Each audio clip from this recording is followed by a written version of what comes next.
What's going on, everyone? Welcome back to another FPL video. My name is Mo, and today I'll be going through my final thoughts before Game Week 4, which is only a couple of days away. So these are the hot topics which we're thinking about all this week, what our final kind of outputs are, what our kind of final thoughts are, and what we're going to be doing in terms of our teams to make them be the best team lining up for Game Week 4 after such a bad Game Week 3 overall in the FPL community. So before we get into all our topics, if you guys haven't given us a like, give us a like, and if you haven't subscribed to FPL INKLING, please hit that subscribe button. The channel's fast growing and the family's getting bigger day by day. If you want to be tuned in for the best FPL content on a daily basis with live streams, please do subscribe. So let's get stuck in, guys. What are the main topics? So number one, which has been on my kind of radar all week, is the Haaland. Do I need to move Haaland to Kane move this week? So one of the hot kind of topics on the FPL community in terms of Twitter, social media, YouTube has been Haaland's minutes. Are we going to now start seeing his rotation? What do we do? Do we plan ahead? Do we move off Haaland? Is this the game week to do so? Do we wait for the Crystal Palace fixture? There's a lot of things that we need to understand, look into, and make our final decision. To be brutally honest, if you ask me what my kind of thought process is or what my decision is at the moment, I'm on the fence at the moment due to the midweek kind of charity-friendly match they had against Barcelona. Now, Haaland went down for a penalty. Whether it was a penalty or not, I'm not too sure. I've heard it wasn't because I didn't watch the game itself. But I heard that Mahrez took the penalty. Now, does that mean that if Mahrez is on the pitch, he's the first choice penalty taker? I'm not too sure. Or did he just not take the penalty because it was a friendly match and he just thought, let Mahrez take one for the sake of it? I'm not too sure how that looks at the moment, but it has put the kind of, doubt in my mind that is he the first choice penalty taker, which makes Kane far more kind of attractive as an overall individual asset for FPL this season and with the fixtures coming up. Now, Pep Guardiola, after the weekend game against Newcastle, to the press, to the media, kind of made an announcement that, look, when there are games with 3 games within 7 days, which i.e. starts from this Saturday, so from this weekend, midweek there's a game, and then there's a week within the week, I'd say the next 3 days after. So within 7 to 8 days, Manchester City will be playing 3 games in 7 days.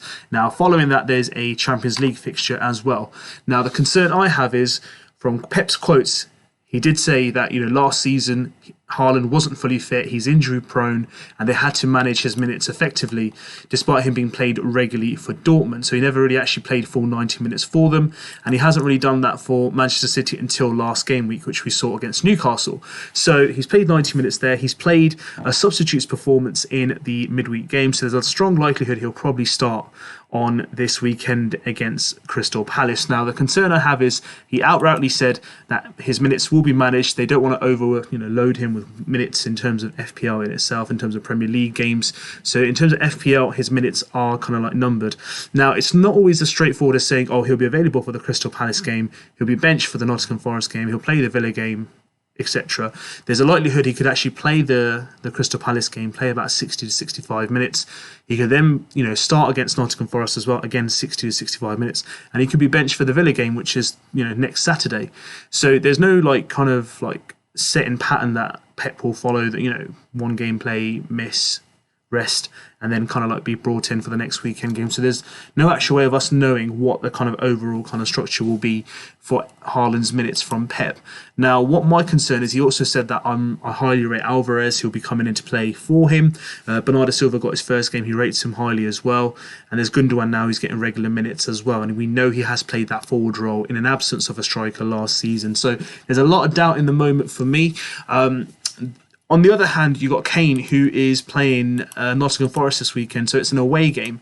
Haaland's at home, but in terms of, I'm just going to use Kulusevski for Spurs kind of game schedule. So they got 2 away games against Nottingham Forest, which, to be fair, defensively they have looked quite vulnerable so far this season. They haven't had a shocking game where they've conceded more than 3 goals. They've conceded 3 goals in one game, but I would say Spurs have a good challenge. And if Harry Kane, as I mentioned at the start of the season or pre-season in my videos, if Spurs score, let's say like last season, 65 to 70 goals, involvement-wise, let's say assists plus goals, he's probably going to be involved between, let's say anywhere between 30 to 35 this season, maybe more. So that's a high percentage, nearly 40 to 50% of what he's kind of involved within. Already so far, he hasn't played the best like FPL like minutes wise in terms of like his returns per minute so far this season, but if we go by so far what he's done, he hasn't played the best on the pitch, but yet he's got 2 goals. Whether that goal against Chelsea for me was an own goal for Reece James, but he's still getting the output. Even against Wolves, he hit the post and the bar with a header where he had a chance, so he is getting into good positions. With Kane, you know that he's less likely to be rotated. Richarlison will have like more of a minutes threat to Kulusevski or Son. For me, it's more likely Son than Kulusevski, because I think, Kulusevski does get the regular minutes. And Richarlison may get the minutes here and there, to start off between them two and then midweek games that are coming up in terms of West Ham or maybe even Fulham. But these fixtures for, Tottenham as in Kane are not too bad in itself. So I'm at the moment in a dilemma that do I risk playing Kane from the Forest game, which is an away fixture, and then just praying that he gets over the 3 games, he gets a higher return? Or do I back Haaland for the Crystal Palace game and then take him out for the West Ham game away? But then I'll be missing out on the Forest fixture either way, so I won't have Haaland for the Forest fixture and I won't have Kane for the Forest fixture, because I do want to target that fixture. No disrespect to Nottingham Forest at all, but I do believe that, if I do have a star striker in terms of either Haaland or Kane, that is one of the fixtures that I want to target this season. So at the moment, if you see my squad, I do have Haaland in my squad.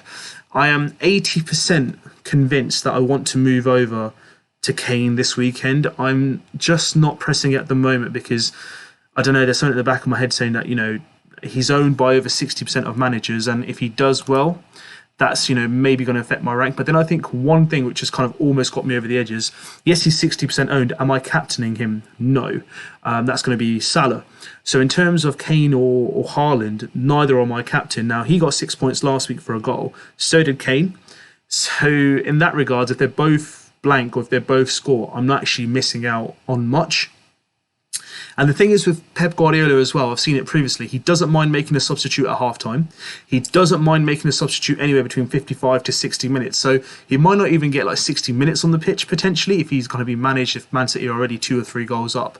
He might not even be shy to taking him off before 60 minutes. So I might even lose that 1 point. I know it's only a point. I'm sounding a bit, pedantic in terms of like only 1 point.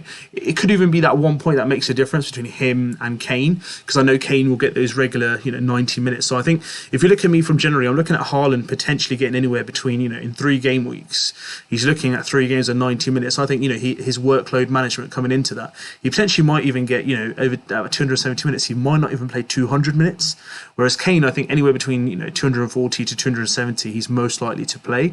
So I am targeting that as well. So at the moment, it's in the back of my mind. I'd rather have, if I'm going to back Kane over these 3 fixtures, I'd rather take the 3 fixtures rather than 2. So at the moment, Haaland sticks, but I am very, very tempted. It could be till even Saturday morning where I hit that kind of, transfer button, because I won't be having any losses in points because I haven't made any other transfers. But he's owned by about 19% at the moment of the turn of recording this video. So Kane is on the agenda, so we can see if I do want to bring him in or not. But for now, I'm sticking to Haaland, but Kane is very likely to come in, so please do not be surprised if I do hit that transfer button before the deadline. The next topic is essential midfielders. So is £8 million defender kind of midfielders essential compared to the 7.5 million or 7 million defenders that we have in our squad? So for example, Alexander-Arnold, Cancelo, Robertson. I think, there are a lot of wild cards being played this week. So a lot of formations at the moment are being moved from, let's say, this kind of 5-3-2 formation or 4-4-2 formation to maybe 4-3-3 or 3-4-3, with Ivan Toney, Kane, Haaland, for example, as a premium striker, and then people can look to bring in another striker in terms of Jesus as well. So that's the kind of thought process people are looking at. Or people are going for 2 8 million midfielders like Kulusevski plus Maddison or Maddison plus Diaz. There's a different kind of way of people looking to play. But there's another thought, a school of thought from managers where they're going, Martinelli at 6 mil, they've got Rodrigo in as well, Pascal Gross either, 6.5 million pound midfielders, and then they've gone for Salah and like an 8 million midfielder. So the essentialness part for me is, either way, whichever kind of formation you're going for, there's no kind of essential 8 million midfielder template that is required. I think this has been a real big knee jerk. So I think the ranks are going to change substantially this week. I think there'll be a lot more movement. Some managers have taken hits in terms of -4, -8. Some have, played wild cards, or they've already played their wild cards and they're not happy with their squads and they're taking more hits this week. So there is going to be a lot of change. I think people need to be patient in the sense that in one game week, your team does not become bad overnight. If you trusted like Kulusevski or Diaz for game week 3, then you should back them for at least one more game week. And then same goes for the kind of like 7.5 mil / 7 mil premium defenders, that if you've backed them for a game week beforehand and they haven't done well, for example in game week 3, there's no need to knee jerk so substantially that we have to rip up our whole squad. So I think give it 1 or 2 or maybe 3 more weeks. Let's just have a look. These guys will come good. They're proven in Fantasy Premier League over previous seasons for a reason, and let's just, you know, be patient and take it from there. But there's no kind of essentialness in terms of 8 million midfielders, 6 million midfielders, all kind of premium defenders. Whatever you feel makes your squad look the most kind of like, I'd say, strongest for this game week, set your lineup in that form. Now moving on to the next question is around Perisic. So Perisic, you know, for managers like myself last week, you know, put us in a real difficult position or a conversation with managers who had them. Let's have a look at Perisic and himself. So he got 12 points. Yes, I believe that as well, but he was, you know, found hobbling or kind of like, you know, limping at the end of the game against Wolves. So is he going to be fit enough to play this weekend? I think it should be fine. We'll have to wait for the press conferences on Friday from the managers. So they got Nottingham Forest this weekend and then West Ham and Fulham. Now, hats off to all those managers that were patient with him and it paid off. But in regards of generally if he's going to be playing all 3 games, I don't think so. I think there will be rotation. Sessegnon did well in the first game of the season where, you know, Southampton were torn apart by Spurs. So I think there might be a bit of rotation there, but if you've got Perisic or you've brought them in, not a problem. We've got bench options to bring in as well. I just think you have to be open to the idea that there will be rotation for players like Perisic that come from squads like Spurs who have a really good reserve squad as well. So I think it's good to have him, but it's also good to have like strong bench options in terms of like, you know, midfielders like, you know, De Silva, maybe even like Andreas Pereira coming on to cover just in case there is any rotation in itself. But for me, I haven't brought in Perisic this week. That's not to say I'd never bring him in. I'm monitoring him. But for now, I think I have enough strength in my defence. I'm going to back Cucurella for a couple of more weeks because I've already taken a hit to bring him in. And yes, they conceded 3 last week against Leeds, but that's not going to happen every week.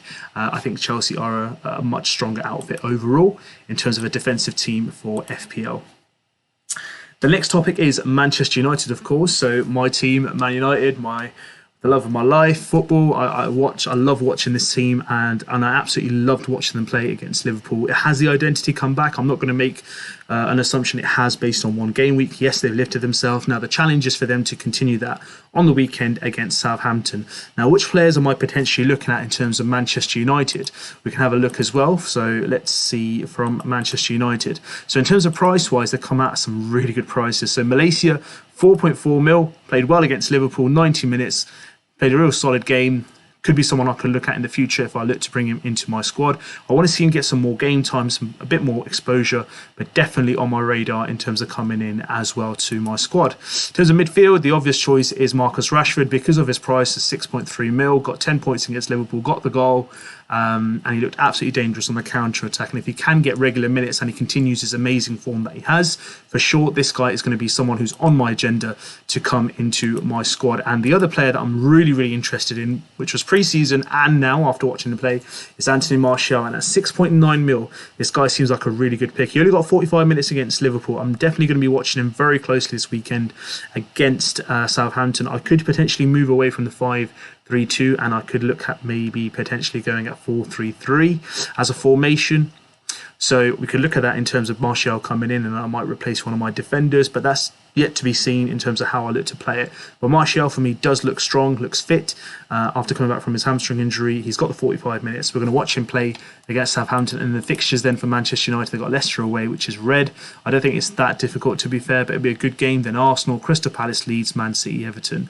So there's a mixture of fixtures for Manchester United, but if I am targeting someone from the United squad at the moment, it's probably going to be Martial, Rashford close by, and Malaysia as well to bring into my squad if I do decide to make a change to kind of like my overall formation, or even if I play the wild card earlier than I actually wanted to, which was going to be anywhere between game week 6 to maybe game week 9 to 12. I'm going to have a look at generally what the possibilities look like, but for now, those are the kind of 3 players that I'm looking at from Manchester United to bring into my squad. Now, the last topic I want to look at, which is a really common question asked to me all this week, was, is Salah essential? I'm obviously going to answer that question by saying yes. He's still owned by, as you can see, nearly 60% of managers Apologies. And regardless of not playing so well against Manchester United, he still came away with 8 points. He's got 2 goals and one return in terms of an assist in 3 games. So he's got 3 returns already. Yes, he's worth 13 million. But this guy, he will come good. And Liverpool, they've had a bad start. But there's no way I'm getting rid of any Liverpool players before a Bournemouth fixture at home. There will be a reaction from Liverpool. Klopp will make sure he has a reaction. Newcastle will be a fascinating game. Again, another home fixture. So I do want to target Liverpool players and keep them in till then Everton and Wolves. So the fixtures do look quite favourable until they hit, Chelsea in game week 8. But this is Liverpool, guys, at the end of the day. Yes, they've got injuries. Nunes is to come back. I think Jota is a big miss at the moment. Fabinho came on for a little while. So there's good things to come from Liverpool. I don't think we need to be too irrational by getting rid of them immediately and ripping up our squads. Now, in terms of Kevin De Bruyne, of course, he's been fantastic. Yes, I believe that, he's outscored his kind of like overall kind of like expectations from the start of the season, but he's a GOAT for FPL or Premier League for a reason. In terms of Man City, look, if you're looking to get him in, why not move from Haaland to someone, let's say, like 8 million around, you could say someone like Ivan Toney just below 8 million, or even Martial, if you see him as a good value. And then you could potentially upgrade your 8 million midfielder. So in my squad, for example, I could go from Haaland to anyone like, Martial or Toney. And then I could bring in, if I have a look at my squads here, so let's go refresh. That was the wild card. So let's have a refresh here. So we can go to transfers. So let's say if I was to take out Haaland and I could take out Kulusevski, bring in De Bruyne, and then how much does that leave me with? £7.5 million. And then I could go to my forwards and I have a choice here. So let's say if I want to bring in Jesus, I can get... alongside Jesus, I can bring in Toney. So let's see if I look here in terms of what my squad would then look like. I could have, in midfield, De Bruyne, Salah and Martinelli, and then Toney and Jesus up front. Even I could go for Martial, but that's not a problem in my opinion.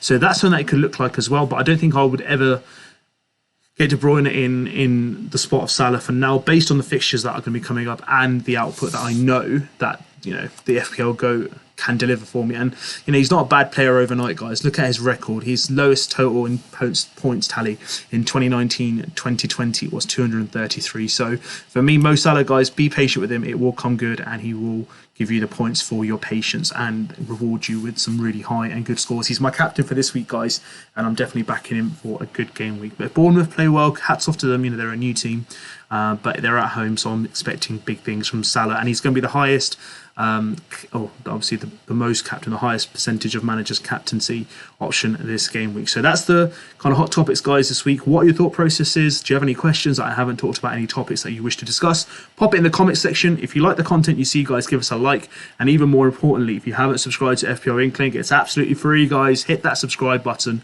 and be part of this amazing FPL series that I'm bringing you with regular content and live streams as well. It's been an absolute pleasure. My name is Mo, and this is my channel, FPL INKLING. Be part of it. Be back for more, and let me know if there's anything I can help you with for this game week and this FPL season.